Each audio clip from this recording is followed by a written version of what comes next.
प्रसार भारती अभिलेखागार की प्रस्तुति सदाबहार सुनहरे दौर का अनमोल खजाना। बस आप पर बहुत सारी किताबें लिखी गई, बहुत से मज़ामीन लिखे गए, कुछ किताबें भी आप पर छपी है। जरा उनके बारे में बताइए कि कितनी किताबें हैं और कौन कौन सी किताबें जो आप पर, आपके फन पर। देखिए, ऐसा है कि मज़ामीन तो बहुत लोगों ने लिखे, जो किताबें छपी हैं मुझ पर, एक तो रज़िया हामिद ने एक बहुत मोटा कोई 800 पेज का नंबर शाया किया था, उसका नाम है फ़िक्र आगही का नंबर।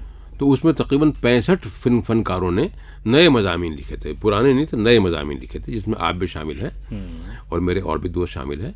और उसके बाद अभी हाल में शबाना ने, मेरी बेटी ने, एक मेरी जो बड़ी बेटी हैं वो, उनका PhD है सन 47 के बाद उर्दू ओपेरा, PhD उन्होंने इस पर किया है, उनका ये मौजू है।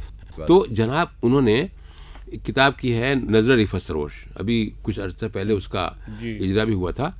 उस किताब में भी तकरीबन 50-60 लोगों के मज़ामीन शामिल हैं। इसके अलावा एक राना नूर एक साहिबा थी, उन्होंने MA डिज़र्टेशन के लिए मेरे मंजूर ड्रामा पे लिखा था। और डॉक्टर अतिया सुल्तान को बरकतुल्लाह यूनिवर्सिटी भोपाल से PhD की डिग्री तफवीज़ हुई है कोई 3-4 साल पहले, उसका भी नाम है। उन्होंने कहा था इसमें जो कुछ बाद में चीज़ें आई वो एडवर्ट कर दीजिए, वो रखी भी ऐसी, लेकिन ये कि वो काम है, इस सूरत से ये हुआ है। और इसके अलावा मज़ामीन मुझ पर जिन लोगों ने लिखे हैं उनमें सभी बड़े बड़े उर्दू के जो बड़े नाम हैं वो शामिल हैं। मेरे साथ एक बदकिस्मती ये रही है कि मैं क़ली कंजम साहब ने, जिनके सामने बैठे कह रहा हूँ, उन्होंने एक जगह ये लिख दिया कि रिफ़त सरोश साहब की पहचान तरक्की पसंद शायर की हैसियत से है, लेकिन तरक्की पसंदों ने इनके अरूज में कुछ काम नहीं दिया, बल्कि इनका अपना काम किया हुआ है। क्या बात। सागर साहब ने एक जगह लिखा है कि मैं इस बात का गवाह हूँ कि न किसी इदारे ने, न किसी शख्स ने इस शख्स को उभारा, बल्कि ये जो कुछ आया है अपनी मेहनत से आया, ये है। तो उसकी वजह ये थी कि हमारे जो तरक्की पसंद साथी थे, मसलन सरदार जाफरी की बात हुई, जिसे मैंने अभी कहा कि मैंने कभी मैं तो रोज़ा रखता हूँ। इस तरीके से किताब में छाप रहा था घर का भेदी। घर का भेदी में बड़े बड़े राइटरों से उनकी बीवियों पर मजमून लिखाए थे, उसको छाप रहे सरदार जाफरी। मैंने लिस्ट बना के दी, अख्तर इमान, उनका अख्तर इमान शामिल नहीं करेंगे। मैंने क्यों शामिल नहीं करेंगे? कि मैं पब्लिशर हूँ, तो मैंने कहा मैं उसका कंपाइलर हूँ, हम नहीं छापेंगे, हम छापिए। इस तरह की बातें सरदार जाफरी से मेरी उस जमाने में जब बम्बई रहता था। क्यों अख्तर इमान को क्यों नहीं छापेंगे? आपस में उनके कंटेम्परेरीज थे, आपस में एक तरह की एक अंडर करंट थी बम्बई में कि अख्तर इमान को पूरा तरक्की पसंद गिरोह दबाता था। मुझे, क्योंकि ऐसा होता है कि जब आदमी आपके कंधे पर तक आए तो आप उसको नहीं आएंगे, अगर आपके यहाँ टांग तक है तो ठीक है, चलता रहेगा। इससे पहले कि ये चीज़ ख़त्म हो जाए, मैं आपको अपने मंजूम ड्रामों के बारे में कुछ बता दूँ। मंजूम ड्रामे की जो बात है, रेडियो में जब मंजूम ड्रामा आया तो चूंकि मेरा जहन शुरू से, यानी ये नहीं कि जिसे मैंने बताया कि एक मुस्बत रवैया ज़िंदगी का रहा, इंसानियत से क़ुर्ब, इंसानियत से मोहब्बत, आदमी से मोहब्बत, ये सब हमारा वो था। तो मैंने बहुत से मंजूम ड्रामे रेडियो को लिखे बम्बई में, ख़ास तौर पर मंजूम ड्रामे स्टेज में आके दिल्ली में लिखा है। तो मंजूम ड्रामा मेरा एक था जिसका नाम था नई सुबह। उसमें एक शैतान किरदार है, एक वक्त है, एक इंसान है, कंट्रास्ट है। तो उसका एक टुकड़ा मुझे याद आया, इंसान अपने बारे में क्या कह रहा है, रज कर रहा है। मैं आदमी हूँ, तमाम मखलूक से हूँ अफजल, मैं आफरीनश का शाहकार हसीन, करूबियों से अजमल, ज़मी की जन्नत की नेमतों को मैं अपने दामन में भर चुका हूँ। सुनहरा सोना कि जिसके बारे में सफ़ेद, सुनहरा सोना कि सुनहरा गेहूँ कि जिसके बालों में ज़िंदगी है, सुनहरा सफ़ेद चावल कि जिसके बालों में एक नगमा सा खुशी का, रसीले फल और महकते फूलों के शोक झुरमट जिसके हाथों में कैफ आगे छलकते सागर बेखुदी के। इसमें आगे एक टुकड़ा है, स्याह लोहे को वो जिरादी गुदास फौलाद बन गया है, लचकती तलवार बन गया है। लचकती तलवार मेरी अजमत, मेरी फिरासत, मेरी शुजाअत ने एक तलवार से हज़ारों कलम किए हैं। मुहीब जंगल और उनके साए में पलने वाले दरिंदे इंसान के खून के प्यासे, ज़मीन से सर उठाने वाले तमाम मोजी, मैं फातह अजमत ज़मी हूँ, फलक के पहनाए मेरी जन्नत, ज़मी की अजमत मेरा ख़जाना। मेरे तदब्बुर ने इल्म फ़न से हज़ार जादू जगा दिए हैं कि एक फौराद से जहाँ में हज़ार नक्शे बना दिए हैं। ये कारखानों के दिल की धड़कन, ये गुनगुनाती हुई मशीनें, मेरे तसर्रुफ में सैले दरिया हैं, बिजलियाँ मेरी दस्तरस में, हवा की जुल्फ़ें हैं मेरे हाथों में, मेरा बाज़ीचा अर्श आज़म, फ़ज़ाएँ परवास कर रहे हैं मेरे तदब्बुर का नक्श आज़म। समंदरों की हसीन दुनिया चुन कर आया जमील मोती, हकीर एटम को राज पाकर जबीन तामीर को जिला दी। मेरे लबों पर है अमन आलम के कैफ़े तामीर के तराने, मेरे तदब्बुर की बर्क़ की जद में फितनों शर के आशियाने। मैं आदमी हूँ, मैं आदमी हूँ, तमाम मखलूक से हूँ अफसल। क्या वाह बात, वाह वाह भाई, क्या वाह बात, वाह क्या बात। वाह वाह। इस तरह की मैंने नज़में जो हैं मंजूम ड्रामे बहुत लिखे वहाँ। भी एक मंजूम ड्रामा आपका था वो फूलों की वादी, जिसमें आज़ादी के बाद के हालात। जी हाँ, वो है। वो क्या है उसको कुछ? उसका टुकड़ा मुझे याद नहीं है इस वक्त, लेकिन फूलों की वादी जो है वो एक ऐसा फुल मंजूम ड्रामा है कि आज़ादी के बाद हमारे सामने जो दिक्कतें हैं उन्हें हम कैसे दूर करें, कुल मिला के है। मेरी जो सबसे अच्छी तस्वीर जिसको मैं मानता हूँ आप इसमें, वो है जहांआरा। जहांआरा बहुत ही खूबसूरत। जहांआरा यहाँ तकरीबन 15-20 दिन स्टेज की तरह खेला स्टेज हुई गया, है बहुत। और उसमें रोशन आरा जहांआरा की बहन है। रोशन आरा को महिला का जो उसकी मुलाजमा है ये खबर देती है कि जहांआरा को आग लग गई, जग में जल गई। उस बात को मैंने किस अंदाज से देखिए कहा है। महिला का क़यामत क़यामत गज़ब हो गया। हुआ क्या, बताओ तो कुछ। महिला का कहती है, जैसे पहुंची शमा के नज़दीक बेगम साहिबा, उसकी लौ ने सूरत परवाना बढ़कर क्या किया, इत्र में महके हुए आंचल को एक बोसा दिया। या खुदा, आग ज़ौक़ व शौक़ में हर 400 बढ़ती गई। पहले आंचल, फिर लिबास नाज की जानी बढ़ी। फिर क्या हुआ, जिसम बेगम साहिबा का चूम कर हंसने लगी। जल्द बोले महिला का, सूझी तुमको शायरी। मैं जब बचाने को शगुफ्ता और दिलारा बढ़ी, आगे आग थी गुस्ताख, इन दोनों को फ़ौरन खा गई। दोनों परवानों ने अपनी शमा पर ही जान दी। या खुदा क्या हुआ। कहती है, अब कहाँ है अपनी बेगम साहिबा। अपनी खलबत गाह में हैं, पास ज़िल्लिल्लाह हैं, पैकर गम सर बसर एक यास ज़िल्लिल्लाह हैं। अब तो बेहोश हैं और आग भी खामोश है, कसर शाही में मगर अब शाम गम का जोश है। वाह वाह, क्या बात, वाह वाह वाह, क्या बात। और कोई एक आध बंद सुनाइए। जी हाँ, मैं निकालता हूँ इसमें जो इसका किरदार मैंने पेंट किया है। मैंने जहांआरा को इसलिए, इसमें जहांआरा के बारे में बर्नियर ने बहुत सी बातें लिखी हैं, लेकिन मैंने ये सोचा कि जो औरत इतनी कम उम्र में मुरब्बुल अरवाह जैसी बड़ी किताब लिख सकती है, जिसमें अज़मतें हैं, जिसमें सूफ़ी है। शाहजहाँ की जो जेल की में थी जब शाह मुसलमान ब्रिज में, तो वहाँ जहांआरा उसके साथ थी। अब्बा हुजूर आप है नाटाज़ दिल फिगार, अब्बा हुजूर आप है नाटाज़ दिल फिगार। कहता है ये शान किरदगार है, शान किरदगार यही वो कभी कभी लेता है नेक बंदों के ईमान का इम्तिहान। वाह। मैं हूँ शाना कहता है, मैं हूँ बदनसीब जिसने किया उम्र का हर लम्हा राएगा, हर लम्हा राएगा। जहांआरा कहती है, ये आपका ख्याल है ऐ शाह फ़िक्र फ़न, बख्शी है संग पारों को भी आपने ज़बां। वो ताज हो कि कला मस्जिद हो या महल, खुद मुँह से बोलता है हर एक नक्श दिल पजीर। सरमाया वतन है ये तहजीब के निशान, तारीख़ को रहेगा सदा नाज आप पर, है ख़त्म सोज इश्क का एजाज़ आप पर। शाहजहाँ कहते हैं, बेटी ये सब फ़रेब है इंसान का फ़रेब, वो जावेदां समझता है ज़र्रों को खाक के। हक़ ये है अपने आप से नादिम हूँ आज मैं, रहती है मौत की मुझे हर लम्हा जुस्तजू।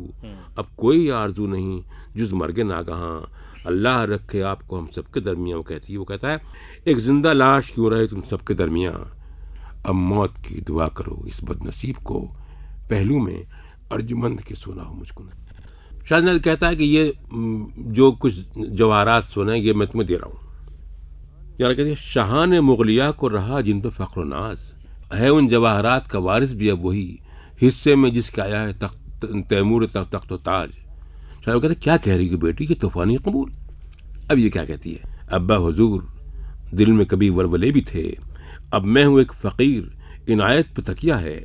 लालच सरिश्त ही नहीं मुल्क माल का, लालच सरिश्त में ही नहीं मिल्क माल का, महबूब दो जहाँ की क़नाअत पे तकिया है। वाह। मेरी निगाह में है कोई और जलवागाह, रूहानियत के नूर से रोशन है मेरी राह। मैं हूँ गुनाहगार है खिदमत मेरा शियार। अल्लाह को पसंद है बंदों का इनकिसार।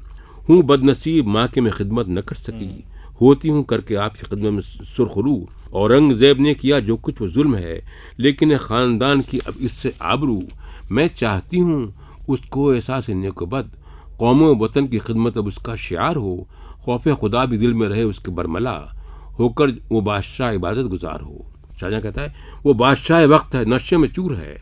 कहती है लेकिन वो एक बेटा भी है, आदमी भी है। लग़ज़िश हुई थी उससे पशेमान है वो आज। माना कि उससे आप में कुछ बरहमी भी है, लेकिन माफ़ आप अगर कर सकें उसे, तारीख़ हर्फ ज़र से लिखे कि ये वाक़या है वाक़े हज़ार उरूज ज़वाल के। इस वाक़े से पाएंगे आप और मर्तबा तालीफ़ क़ल्ब होगी उधर शाह वक्त की। नफ़रत के बदले उसको मोहब्बत मिली, अगर महसूस कर सकेगा वो इंसान के दर्द को। है बादशाह बाद में पहले वो एक बशर। जारा कहती, फिर शाह कहता है बेटी तुम्हारा क़ल्ब है इस दर्ज दर्दमंद, मैं ये न जानता था। मुझे तुम करो माफ़, जो कुछ भी तुम हो, जो कुछ भी तुम कहो मुझे मंजूर है वो सब। आईना दिल का गर्द का दुरुस्त से अब साफ़, उल्फत ने जीत लिया नफ़रतों को फिर। पैगाम भेजती हूँ मैं औरंगज़ेब को, तुमको मिला है शाह आज शहनशाह का मर्तबा। आओ हुजूर शाह जहाँ और दुआएं लो। क्या बात। तो ये जो किरदार जहाँ आरा का मैंने पेंट किया है वो पूरी हमदर्दियाँ उसमें। आपकी तमाम नज़मों पर और गज़लों पर और ओपेराज पर बहुत सारे फनकार नाचे जी, बहुत सारी नृत्यांगनाएं नाचती रहीं। उनमें से किसी की याद ऐसी है जो आपके जहन पे चिपक गई? बिरजू महाराज। बिरजू महाराज ने बहुत अच्छे तरीके से धुनें बनाई मेरे चीज़ों की। हब्बा खातून में लिखा वो बिरजू महाराज ने बनाया। गालिब पर एक बैले लिखा था आपकी यादों का, वो उन्होंने बनाया। और मेरी एक नज़्म है वो बिरजू महाराज अपने सोलो प्रोग्राम में सुनाते रहे। वो नज़्म ये है, छोटी सी नज़्म है 4-5 शेर की। वही आँखें वही मस्ती के छलकते सागर, वही दुज़दीदा निगाही वही पैकाने नज़र, वही शबरंग जुनू खेज घनेरी जुल्फ़ें, शाख़े गुल से भी नाजुक वही सीमी बाहें। वही क़ामत वही पैकर वही जिस्म गुलनार, वही क़ामत वही पैकर वही जिस्म गुलनार, वही बिल्लूर की मीना में मई नावे बहार। वो नहीं हो मगर उस शौक़ की तस्वीर हो तुम, मेरे खोए हुए ख्वाब की ताबीर हो तुम। वाह वाह। कि जब आप अपनी चीज़ को, अपनी कविता को दूसरे माध्यम में, नृत्य में, ऐसे गाने में ही कोई संगीतकार को, जैसे आपकी गज़लें तो हम लोगों ने अनाउंसर के दिनों में बहुत बजाई हैं, मुझे याद है, तो उसको अपनी रचनाओं को दूसरी विधा में देख करके एक कलाकार के तौर पर, कवि के तौर पर आपको क्या महसूस होता है? और अब इस उम्र पर, इस पड़ाव पर, जब कभी आप सुनते हैं अपनी कोई चीज़ दूसरे के कलाकार के मुँह से, तो कैसा लगता है आपको? ऐसा है कि दो बातें हैं। एक तो यह है कि आज बाज़ दफ़ा इंसान फंस जाता है ऐसे लोगों में कि जो उसकी कला को समझ नहीं पाते। मसलन मेरा एक किताब है मेरी शाहजहाँ ख्वाब, जी है। मैंने ताजमहल पर एक बैला लिखा था, और वो बैले जो था वो तकरीबन 6 महीने तक होटल शिराज में पेश किया गया। गलती से इन लोगों ने क्या किया कि उसको संगीत लिया अमजद खां से, वो जो सरोद वाले हैं, उन्हें उर्दू नहीं आती थी, तो उन्होंने उसको इतना गलत सूरत बांध दिया कि वो मैंने जाके देखा नहीं देखा वो, इसलिए कि मुझे वो जो गलत तलफ़्फ़ुज़ उन्होंने किया है वो मुझे नापसंद। इसके बरक्स बिरजू महाराज ने जब ये मेरा गालिब वाला बैले किया, इन्होंने देखा था, तो बिरजू महाराज ने मुझसे कहा भी आप मुझे इसको समझा दीजिए, मेरी समझ में नहीं आ रहा है।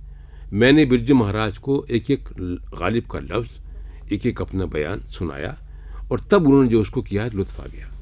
इसी तरीके से ये जो जहाँ आरा है, जहाँ आरा की कहानी ये है कि एक यहाँ शीला भाटिया हैं जो ऑपरेट करती हैं, तो ये जो शन्नो खुराना है, शन्नो खुराना उनमें उनके लिए किया करती थी पंजाबी ओपेरा। किसी बात पे उनको आपस में ना इत्तफाक़ी हो गई, तो बेगम मुमताज़ मिर्ज़ा की दोस्त थी ये शन्नो खुराना, तो शन्नो ने मुमताज़ मिर्ज़ा से कहा कि भाई मैं कुछ उर्दू में करना चाहती हूँ। मुमताज़ मिर्ज़ा ने मुझसे कहा कहने कोई सब्जेक्ट से लो, तो मेरे बहुत अरसे से ये ख्याल था कि मैं जहारा पर लिखूं। चुनांचे मैंने इसका एक मुसवदा तैयार किया कि मैं लिखूंगा। फिर उनसे बातचीत हुई, पेमेंट वगैरह तय हुआ। अब मेरी दिक्कत ये थी कि मैं इसमें एक्सपेरिमेंट करना चाहता था। ये पूरे इस ओपेरा में एक एक लाइन गाई गई है। ओपेरा का मतलब ये है कि हर चीज़ जो है वो गाई जाए। और मैंने ड्रामे के पेश नज़र, ड्रामा उभर के आए, आज़ाद भी लिखा। अच्छा। आज़ाद नज़र बहुत है इसमें, अभी सुनाई थी आप। लेकिन शन्नू खुराना ने 6 महीने लगा कि इसका नोटेशन किया। उनके साथ मैं बैठा, एक लफ्ज़ भी गलत नहीं होने दिया। और उस जब नोटेशन तैयार हो गया तब उन्होंने तैयार कराया और बिल्कुल वेस्टर्न अंदाज से इसे कराया था। तो ये ओपेरा इतना पॉपुलर हुआ था कि सप्रू हाउस में खेला गया था। तकरीबन 15-20 दिन तक टिकट से बिल्कुल जैसे होता है। फिर इन्होंने चंडीगढ़ में और लखनऊ में और हैदराबाद में जगह जगह खेला। तो मुझे ये अच्छा लगा। रिफत साहब, आपने इतना काम किया है, इतना लिखा है कि और पुरस्कार वगैरह भी साहित्य में या कला सभी विधाओं में पुरस्कार की भी बहुत प्रथा चल पड़ी थी कभी, और किसी वक्त में रही होगी ठीक ठाक। अभी आजकल उस पर बड़ा विवाद चलता है जी। उसके बारे में आप कुछ कहना? जी हाँ ज़रूर कहूँगा। पुरस्कारों के बारे में स्विट्जरलैंड नेहरू अवार्ड, देखिए मुझे गालिब अवार्ड मिला, ये जो हमारे प्रेस्टिजियस अवार्ड मुझे हैं। 1973 में सोवियत यूनियन गया एक डेलीगेशन में, तकरीबन 1 महीना वहाँ रहा और वहाँ के हालात पर, वहाँ की ज़िंदगी पर मैंने कुछ नज़में लिखी। कुछ मेरी और भी नज़में हैं। मेरी किताब है रोशनी का सफ़र, वो उसमें छपी और उस किताब पर मुझे जवाहरलाल नेहरू अवार्ड मिला और जो बड़ा प्रेस्टिजियस अवार्ड था और उसकी बड़ी शोहरत हुई। बल्कि जब यहाँ से अनाउंस हुआ था तो उसमें पीसी चटर्जी जो हमारे डीजी थे वो मुझे मुबारकबाद देने मेरे कमरे में आए और उन्होंने ये अनाउंस कराया कि ऑल इंडिया रेडियो के रिफत सरोज को अवार्ड दिया गया, वो मिला। फिर उसके बाद मुझे गालिब अवार्ड, जैसे इन्होंने कहा यहाँ बड़ा प्रेस्टिजियस अवार्ड है, वो भी मुझे अवार्ड मिला। और साहित्य अकेडमी का मुझे मिला अवार्ड ट्रांसलेशन का। और इसके अलावा और बहुत से अवार्ड मिलते रहे। लेकिन ये कि जो आप बात कह रहे हैं वो भी अपनी जगह है कि इस वक्त अवार्ड जो हैं, बहुत से अवार्ड तो बिकने लगे हैं। यानी आप पैसे दे दीजिए वो आपको अवार्ड अनाउंस कर दें कि जी आपको इतना अवार्ड दिया गया। कुछ अवार्ड ऐसे हैं कि आपकी खुशामद कितनी है उस पर डिपेंड करता है। कुछ लोगों ने ऐसे ग्रोह बना लिए हैं, ग्रुप बना लिए हैं। मसलन हमारे मालिक राम साहब हमारे बड़े दोस्त थे, बड़े मुरब्बी थे। तो मालिक राम साहब ने कहा कि भाई देखो अब इस साल फलां को मिलेगा, नेक्स्ट उन्हों को मिलेगा। उन्होंने मुझे 4 लोगों की लिस्ट बता दी कि इन लोगों को अवार्ड मिलेगा। गोपीचंद नारंग साहब उस वक्त सेक्रेटरी हो गए थे उसके। तो बजिन से ही वही लिस्ट फॉलो हुई जो उन्होंने बता दी थी। बीच में एक आदमी बढ़ गया था, वो शेख अब्दुल्ला, वरना वही लिस्ट आई। अभी बल्लाज कोमल आए, फिर शहरियार आए, दूसरे लोग आए। तो पहले तो ये बुरा लगता था कि भाई जो हमारे जूनियर हैं, जिनका काम हमसे कम है, उन्हें साहित्य अकेडमी अवार्ड आप दे रहे हैं। लेकिन फिर ये ख्याल आया कि अब कई ऐसे लोग हैं जिनको साहित्य अवार्ड अकेडमी मिला, फिर जिन्होंने जानना कि अच्छा ये भी हैं। अंबर बेहड़ाई जी, उनको अवार्ड देगा तो मालूम अच्छा ये भी हैं। सलाउद्दीन परवेज़, जिनके बारे में ये मशहूर है कि वो आदमी को सोने चांदी में तोल देते हैं, तो उन्होंने तोला होगा तो उन्हें अवार्ड मिल गया। तो इसलिए अब इन अवार्डों की ख़ास अहमियत नहीं रही है। असल अवार्ड जो है वो आदमी की शोहरत है, आदमी की अजमत है। अब आज आप लोग इस वक्त यहाँ मुझसे बातें कर रहे हैं, तो मेरे लिए सबसे बड़ा अवार्ड ये है कि मेरे अपने हमनवा, मेरे पहचानने वाले, मेरे समझने वाले। अच्छा, एक मेरे मन में ये सवाल है पूरे माहौल के बारे में कि अभी आप बतौर इतने बड़े शायर, अभी जो शायरी की हालत है उसको आप किसी कारण से विकसित होता हुआ पाते हैं या उसमें कम होता हुआ पाते हैं? इसी चीज़ में थोड़ी सी चीज़ और जोड़ रहा हूँ मैं, जिसको मैंने सोचा था कि मैं भी उठाऊंगा। और वो ये है कि आपने देखिए इतनी अच्छी गज़लें लिखी, अभी हिंदी में भी आपका एक शाया हुआ है और वो उसको पढ़ करके तो वो जो एक रवायत है गज़ल की पुरानी जी, अब आज़ाद गज़ल भी शुरू हो गई। तो इस पर आपका क्या ख्याल? मैं अर्ज़ कर रहा हूँ कि हर ज़बान में, ख़ासतौर से हमारे यहाँ उर्दू में, कुछ ऐसे दौर आते हैं कि आदमी अपनी जगह से पिछड़ जाता है। मसलन सन 40 के आसपास जब यहाँ हल्का रबाब ज़ौक़ का उरूज हुआ और जब ये आज़ाद शायरी की तरफ लोगों की तवज्जो हुई, इबाहम की तरफ तवज्जो हुई, तो जो उससे पहले जो उलमा थे, उससे पहले जो बड़े बड़े शुअरा थे, जोश साहब या और भी जितने लोग थे, वो उससे भागते थे, मुतनफ़िर थे। लेकिन उसमें से कुछ लोग ऐसे पैदा हो गए कि जिन्होंने उस सिन्फ को, उस हैयत को, उस डिक्शन को, उस विधा को मकबूल बना दिया, और आज आज़ाद शायरी से कोई आदमी बगावत नहीं कर रहा। आप नून नीम राशिद हों या फैज़ हों या और जितने और लोग हैं, बाद में, बहुत बाद में, सन 45 में सरदार जाफरी भी उधर आ गए थे और उन्होंने बहुत नज़में आज़ाद लिखी। तो ये जो एक पीरियड हमारा तरक्की पसंद तहरीक का हुआ, इस तरक्की पसंद तहरीक ने एक स्तंभ कायम किया, एक उरूज कायम किया। इसको छोड़िए, कोई आदमी अच्छा रहा, कोई बुरा रहा, वो तो ज़ाती बात है, लेकिन मजमूई तौर पर तरक्की पसंद तहरीक एक उरूज की तहरीक थी और उसने पूरे हिंदुस्तान को मुतासर किया। उसके बाद जैसे कि मैंने कहा, जैसे जो सन 40 में हुआ था, फिर सन 60 में उसके ख़िलाफ़ कुछ रिवोल्ट हुआ, और जो रिवोल्ट होता है तो रिवोल्ट उस सतह का नहीं होता, थोड़ा थोड़ा होता है। तो जदीदियत आई, जदीदियत ने हर उस चीज़ को जो पहले मानी गई थी उसका इनकार किया, एक तरह की ज़िद में इनकार किया। उन्होंने कहा कि यासियत लाओ, ज़िंदगी का कोई मतलब नहीं है, आपके अंदर कुछ पता नहीं क्या हो रहा है। तो ये सब चीज़ें आई, तो इस चीज़ को मानने के लिए आम आदमी तैयार नहीं था। हमारा जो हिंदुस्तान का आवाम है, वो आम आदमी जो है वो इंटेलेक्चुअल तो है नहीं, और वो जो तरक्की पसंद शायरी थी वो आदमी तक पहुंच रही थी। तो इसलिए वो जो आम लोगों में जदीदियत की मकबूलियत नहीं हुई लेकिन बहुत कम हुई। फिर उसके बाद एक और ख़तरनाक हमारे यहाँ ट्रेंड चला हैयत चेंज करने का। भाई कोई नया तजर्बा करो। अब नया तजर्बा करने में, जैसे कि आपने कहा, आज़ाद गज़ल आई। आज़ाद गज़ल को तो मैं एक शेर को आज़ाद नज़्म मानता हूँ एक तरह से। अच्छा, अब ये इसके अलावा और एक और चीज़ हुई है हमारे यहाँ कि एक्सपेरिमेंट बराए एक्सपेरिमेंट, मतलब कुछ नहीं निकलता। माहिए कहे जा रहे हैं, भाई को कहे जा रहे हैं, कहे मुकर्नियाँ कही जा रही हैं, कुछ भी है वो कहे जा रहा है। वो सब जो है, जो आज आ रहा है, मेरे नज़दीक ये रद्बो याबिस है, फजूल चीज़ है, और कल को ये मलबे में ख़त्म हो जाएगा कि जैसे उस ज़माने में आज़ाद शायरी इतनी सारी की थी गई, या तरक्की पसंद मुस्लिम के ज़माने में प्रोपेगेंडा शायरी जितनी की थी उसमें उसका बेशतर हिस्सा ख़त्म हो गया, ज़ाय हो गया। इस तरीके से ये हिस्सा भी ज़ाय होगा। अब उसके बाद हमारे यहाँ एक आवाज़ उठी, माबाद जदीदियत, जदीदियत के बाद जदीदियत। तो उस माबाद जदीदियत में कहा कि नहीं भाई नहीं, आपको ये मर्ज़ी है कि आप चाहे गम की बात लिखो चाहे खुशी की बात लिखो। उसने थोड़ा सा आदमी को खोल दिया। लेकिन ये जो तहरीकें हैं, इन तहरीकों के पसे पर्दा एक तो हमारा माशरा इसका ज़िम्मेदार होता है, दूसरे हमारे यहाँ जो कुछ ऐसे अदीब या ऐसे इदारे आ जाते हैं कि जो अपने आप को प्रपोज करने के लिए, अपने आप को प्रोजेक्ट करने के लिए इस तरह की बातें करते हैं। ये है। लेकिन ये कि मैं मायूस नहीं हूँ, इसमें से भी कुछ निकलेगा।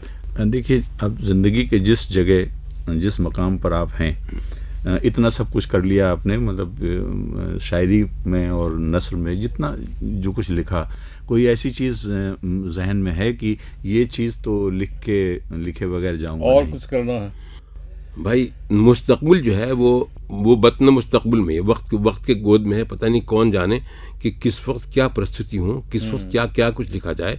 मसलन जब मेरा एक्सीडेंट हुआ ट्रेन का, तो मुझे नहीं मालूम था कि मेरा ट्रेन का एक्सीडेंट होगा, और ट्रेन के एक्सीडेंट के बाद जो मैंने नज़में लिखी वो बहुत अच्छी नज़में, और ऐसी नज़में कि जिनमें अंदर की रूह का जो दर्द है, कर्ब है, वो सिमट क्या है ज़िंदगी में मालूम नहीं और क्या कुछ होना है। लेकिन ये कि मैं बराबर नया लिखने के बारे में सोचता रहता हूँ, और मेरे कुछ अहबाब हैं वो भी। अब बीच में एक बात आ गई कि वो, मैं जर्नलिस्ट नहीं हूँ लेकिन एक कॉलम लिखता हूँ बम्बई के अखबार में, हर्फ बम्बई इनकलाब में।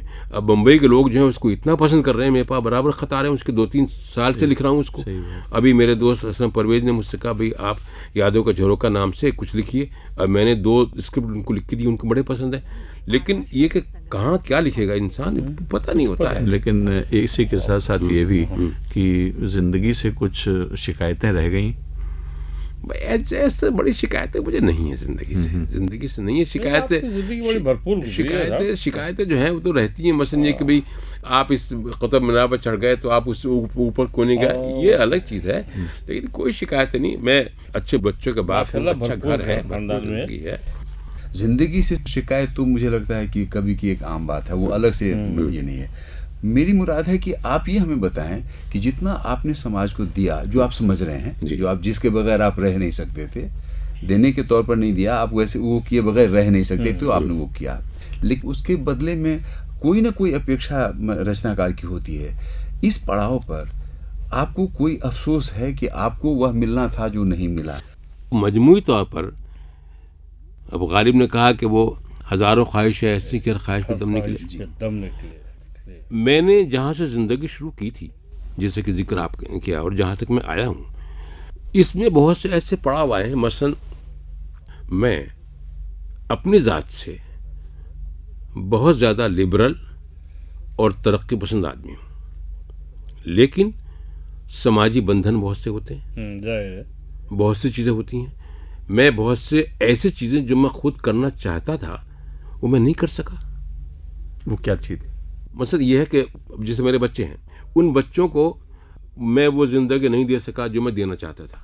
अगर इससे ज़्यादा सेटल करा सकता मैं उनको, यानी ये था एक बात। दूसरी ये कि मुझे हमेशा इस बात का ख्याल रहा है कि मेरी ज़िंदगी जो है उसको लोगों ने समझा कम है। देखिए, इसका जवाब मैं इस चीज़ में दे देता हूँ, मेरे ख्याल में आखिरी होगा ये। देखिए, यही बात हम जानते हैं। अक्सरेज आईने हैं, मेरी नज़में, मेरे अफकारे परेशा के नकूश, मेरी नज़में, मेरे अफकारे परेशा के नकूश ऐसे बिखरे हैं तेरे सामने यकलख्त सर शाम हयात। मेरी नज़में, मेरे अफकारे परेशा के नकूश ऐसे बिखरे हैं मेरे सामने यकलख्त सर शाम हयात, जैसे आईने के टुकड़े हजार। रेज़े रेज़े में है एहसास की दुनिया आबाद, रेज़े रेज़े में है एहसास की दुनिया आबाद। जिल मिलाते हुए ये अक्स मेरे माजी के, तिल मिलाते हुए ये लफ्ज़ मेरी नज़मों के। अश्क अफ़शां हैं कभी और कभी शिकवा तराज़। जिल मिलाते हुए ये अक्स मेरे माजी के, तिल मिलाते हुए ये लफ्ज़ मेरी नज़मों के। अश्क अफ़शां हैं कभी और कभी शिकवा तराज़। क्या शिकवा है?